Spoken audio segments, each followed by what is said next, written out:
Un héritage contesté, conflit entre frères après la mort du père. Les histoires du couple Sly. Dans le village de Nassian, la mort de Bakoribia, un riche cultivateur d'anacardes, plongea sa famille dans un silence pesant. Homme respecté, il avait travaillé dur pour bâtir une grande plantation d'anacardes, un enclos de bétail et une grande villa dans la région. Mais avant sa mort, il n'avait laissé aucun testament. À son enterrement, les larmes coulaient encore sur les joues quand déjà les murmures s'élevaient. Ses 3 fils, Yao, l'aîné, Kuadio, le cadet, et Kofi, le tout petit, se regardèrent avec méfiance. Quelques jours plus tard, l'oncle maternel convoqua les frères et leur mère pour discuter du partage. « Mes enfants, dit-il, la plantation et les biens doivent rester dans la famille. Trouvons un accord juste. » Mais Yao se leva brusquement. « Inutile de discuter. En tant qu'aîné, tout m'appartient. C'est moi qui ai toujours accompagné père dans ses champs. » Kuadio répliqua aussitôt, serrant les poings. « Tu mens.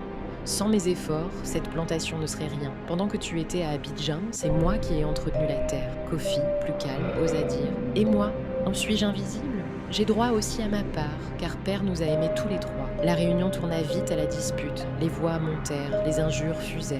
La mère, les yeux noyés de larmes, supplia. « Mes fils, ne laissez pas la richesse de votre père briser votre fraternité. » Mais l'avidité avait déjà semé ses graines. Yao engagea des hommes pour s'installer seul sur la plantation. Kuadio riposta en portant l'affaire devant les anciens du village. Kofi, lui, se rangea du côté de Kuadio, espérant un partage équitable. Bientôt, la famille fut divisée.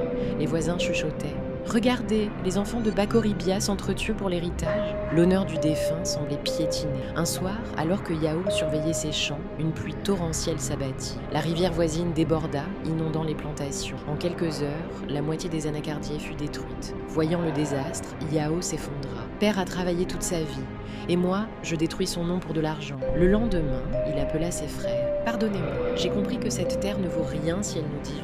Partageons-la, travaillons ensemble, comme père l'aurait voulu. » Touchés par son changement de cœur, Kuadio et Kofi acceptèrent. Les anciens établirent un partage équitable. Yao reçut la maison familiale, Kuadio garda une partie de la plantation et Kofi hérita du bétail. Mais tous s'engagèrent à travailler ensemble pour préserver la mémoire de leur père. À vous qui regardez cette vidéo, l'héritage le plus précieux qu'un parent laisse à ses enfants, ce n'est pas la richesse matérielle, mais l'amour, la paix et l'union qui survivent après lui.